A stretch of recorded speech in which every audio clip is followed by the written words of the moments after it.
C'est le 10e jour. Vous êtes assis dans votre cuisine et vous fixez ce pot de tupperware rempli de blanc de poulet et d'avocat. À côté, sur la table, il y a le reste du paquet de gâteaux des enfants ou une miche de pain frais que votre conjoint vient d'acheter. Vous ressentez une fatigue sourde, une lèvre un peu sèche et surtout une immense lassitude psychologique. Vous vous dites « À quoi bon ?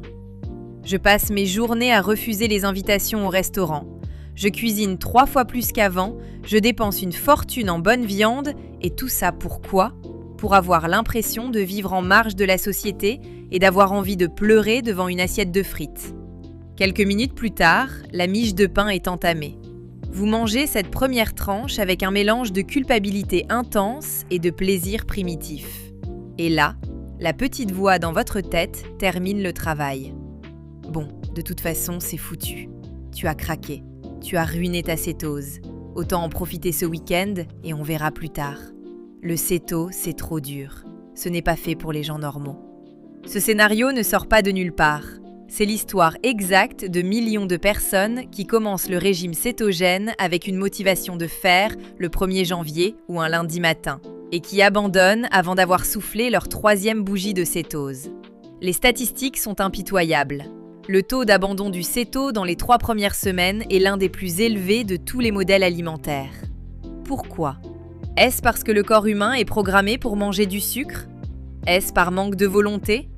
Absolument pas. Les gens n'abandonnent pas parce qu'ils manquent de courage.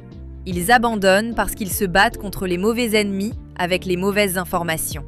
Aujourd'hui, nous allons analyser les véritables raisons psychologiques, sociales et biologiques qui poussent tant de personnes à jeter l'éponge trop tôt, et comment vous pouvez traverser cette zone de turbulence pour enfin récolter les fruits du céto. L'histoire d'Amandine et le syndrome de la lune de miel. Pour comprendre ce phénomène, laissez-moi vous raconter l'histoire d'Amandine. Amandine a commencé le céto après avoir vu les résultats incroyables de sa collègue de bureau. La première semaine d'Amandine a été ce que j'appelle la lune de miel. Elle a perdu 2,8 kg en 6 jours. Elle était euphorique. Elle m'a envoyé un message pour me dire qu'elle avait trouvé le Graal, qu'elle n'avait même plus faim et que c'était le régime le plus facile du monde. Puis, la 2e semaine est arrivée. La perte de poids s'est arrêtée, le fameux palier dont nous avons déjà parlé. Mais surtout, le week-end est arrivé. Amandine était invitée aux 40 ans de son cousin. Elle s'était jurée de rester stricte. Elle a refusé les amuse-bouches, elle a gratté le fromage sur les toasts, elle a bu de l'eau pétillante pendant que tout le monde trinquait au champagne. Tout au long de la soirée, elle a dû subir le feu croisé des remarques. « Mais enfin, Amandine, un petit verre, ça ne va pas te tuer. C'est quoi encore ce régime sectaire où on mange du gras ? Tu vas détruire tes reins. Ma nutritionniste dit qu'il faut des féculents à chaque repas. » Au bout de 3 heures de résistance, fatiguée par les remarques et frustrée de voir les autres manger la pièce montée, Amandine a craqué pour une part de gâteau. Le lendemain, Amandine s'est réveillée avec la gueule de bois du sucre, mal au crâne, ventre gonflé et un sentiment d'échec total. Elle s'est dit qu'elle n'avait pas de vie sociale possible avec ce régime, que la pression était trop lourde, et elle a abandonné. L'erreur d'Amandine, ce n'est pas d'avoir mangé cette part de gâteau. Son erreur, c'est d'avoir cru que cette part de gâteau annulait tous ses efforts et l'obligeait à abandonner. Elle est tombée dans le piège de la pensée binaire. Soit je fais le céto à 100% parfaitement, soit je ne le fais pas du tout.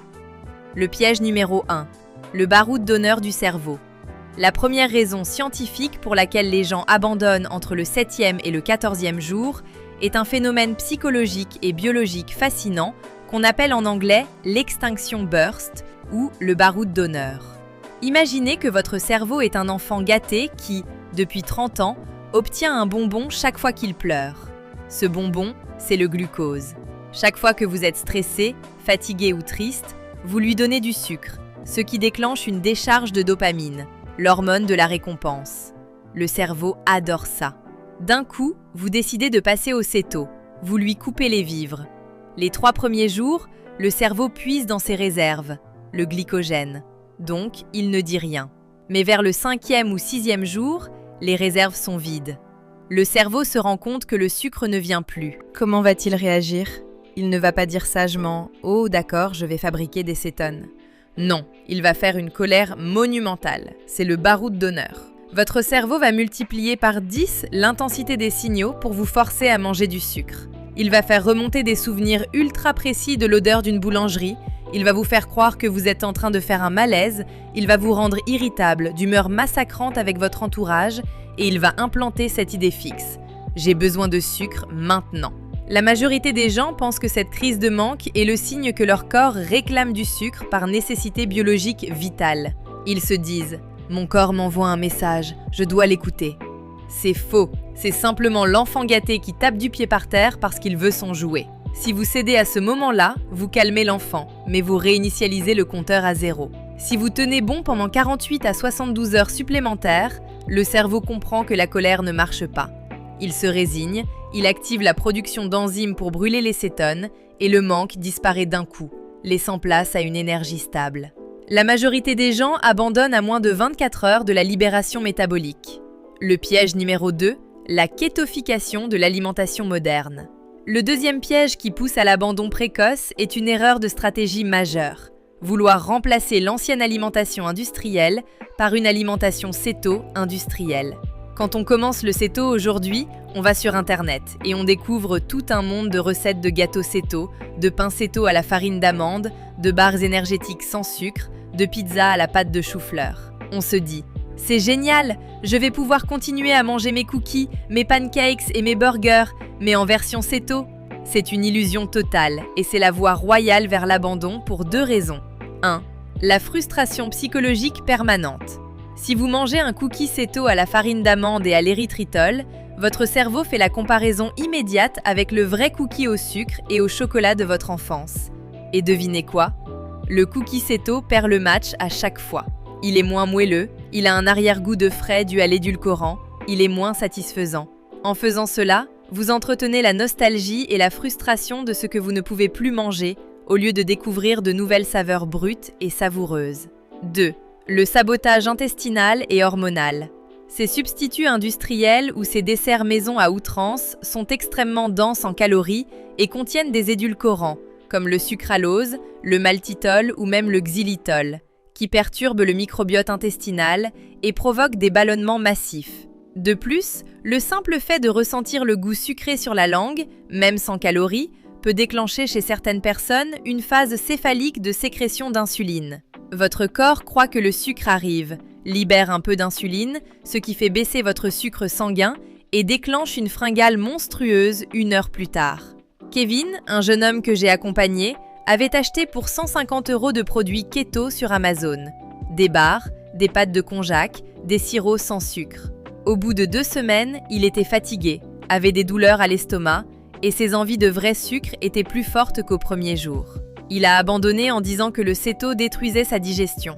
Le jour où il a repris le céto, mais cette fois-ci en mangeant uniquement des steaks, des œufs, du beurre et des épinards frais, tous ses symptômes ont disparu et il a tenu 1 an sans aucun effort. Le piège numéro 3, l'isolement social et la peur du regard des autres. Nous sommes des animaux sociaux. Depuis la nuit des temps, partager un repas est le ciment de la tribu.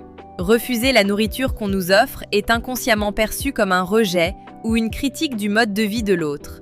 Lorsque vous commencez le céto, vous devenez l'élément perturbateur de la table. Si vous allez dîner chez des amis et que vous refusez les lasagnes ou le gratin dauphinois, vous allez instantanément attirer l'attention. Les gens vont se sentir attaqués dans leurs propres choix alimentaires. Pourquoi elle ne mange pas comme nous? Elle se croit supérieure? Elle fait encore un de ces régimes bizarres? La pression sociale est la cause numéro 1 des abandons le week-end. Les gens craquent non pas parce qu'ils ont faim, mais parce qu'ils en ont marre de se justifier, marre de passer pour le relou de service, marre de casser l'ambiance du repas. Pour ne pas abandonner à cause des autres, vous devez changer votre communication. Arrêtez de dire « je fais le régime cétogène » ou « je ne mange pas de glucides ». Ces phrases déclenchent immédiatement le mode débat chez vos interlocuteurs et tout le monde va s'improviser nutritionniste pour vous expliquer pourquoi vous faites une erreur. Utilisez plutôt des formulations médicales ou physiologiques indiscutables. Dites simplement « En ce moment, je teste un truc pour régler mes problèmes d'énergie et de sommeil, je coupe temporairement le sucre et les féculents sur les conseils de mon médecin et ça me fait un bien fou. » Personne ne va se battre avec vous si vous dites que vous soignez votre énergie. Et si vous allez au restaurant, ne paniquez pas. Le céto est le régime le plus facile à adapter au restaurant. Remplacez les frites du burger par une salade ou des légumes verts, demandez un filet d'huile d'olive, prenez une pièce de bœuf ou un poisson au beurre. C'est simple, discret, et cela vous évite de vous exclure socialement. Le piège numéro 4. Le perfectionnisme toxique et l'effet foutu pour foutu. C'est le piège psychologique le plus destructeur. Beaucoup de débutants abordent le céto avec une mentalité de religion. Si tu commets un péché, tu es banni du paradis de la cétose. Disons que vous suivez le régime parfaitement depuis 12 jours. Vos cétones montent, vous commencez à vous sentir bien. Et puis, lors d'un moment de fatigue ou de stress au travail, vous craquez et vous mangez un morceau de chocolat au lait ou une poignée de chips. Chez une personne atteinte de perfectionnisme toxique, la réaction est immédiate. Ça y est, j'ai tout gâché. Je suis sortie de cétose. Mes 12 jours d'efforts sont réduits à néant. Puisque mon vendredi est raté, autant manger n'importe quoi tout le week-end et je recommencerai lundi. C'est ce qu'on appelle en psychologie comportementale l'effet « what the hell », l'effet foutu pour foutu. C'est une erreur de logique monumentale. Imaginons que vous marchez dans la rue et que vous faites tomber votre téléphone par terre. L'écran est légèrement fêlé dans un coin. Est-ce que vous allez ramasser votre téléphone, le jeter par terre de toutes vos forces et sauter dessus jusqu'à ce qu'il soit complètement pulvérisé? Non. Vous le ramassez, vous soufflez un coup et vous continuez votre route. Manger un écart en céto, c'est exactement comme faire une fêlure sur votre écran. Si vous reprenez immédiatement votre alimentation saine au repas suivant, votre corps va brûler ce sucre en quelques heures et vous serez de retour en cétose dès le lendemain. Vos 12 jours d'adaptation cellulaire ne se sont pas volatilisés dans l'espace. Vos usines à graisse, les mitochondries, sont toujours là. En revanche, si vous transformez cet écart d'un repas en un carnage de 3 jours complets de sucre, là oui, vous allez remplir à nouveau vos réserves de glycogène, recréer de la rétention d'eau, réactiver l'inflammation et vous devrez revivre toute la phase douloureuse de la grippe céto la semaine suivante. Ce n'est pas l'écart qui tue votre progression, c'est votre réaction à l'écart. Conclusion, traversez la vallée de la mort métabolique. Pour conclure, je veux que vous compreniez que les 2 premières semaines du régime cétogène ne sont pas le reflet de ce qu'est la vie en céto. C'est une phase de transition, une crise d'adaptation. C'est ce que j'appelle la vallée de la mort métabolique. Vous êtes en train de demander à un organisme qui a fonctionné au sucre pendant des décennies de reconstruire entièrement ses logiciels internes pour brûler du gras. C'est un travail immense. C'est normal que ce soit inconfortable au début. C'est normal que votre cerveau proteste. C'est normal que votre entourage se pose des questions. Si tant de gens abandonnent trop tôt, c'est parce qu'ils jugent l'efficacité à long terme du régime cétogène sur les difficultés temporaires de la phase de démarrage. Ils confondent les symptômes du nettoyage avec les effets de la méthode.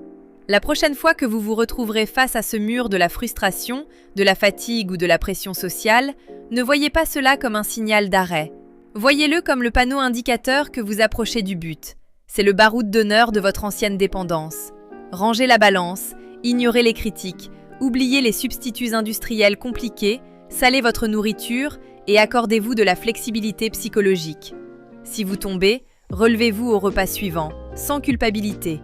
La clarté mentale, l'énergie explosive et la perte de gras durable ne sont pas réservées à une élite dotée d'une volonté surhumaine. Elles sont juste de l'autre côté de ces 2 premières semaines. Tenez bon, la biologie est de votre côté.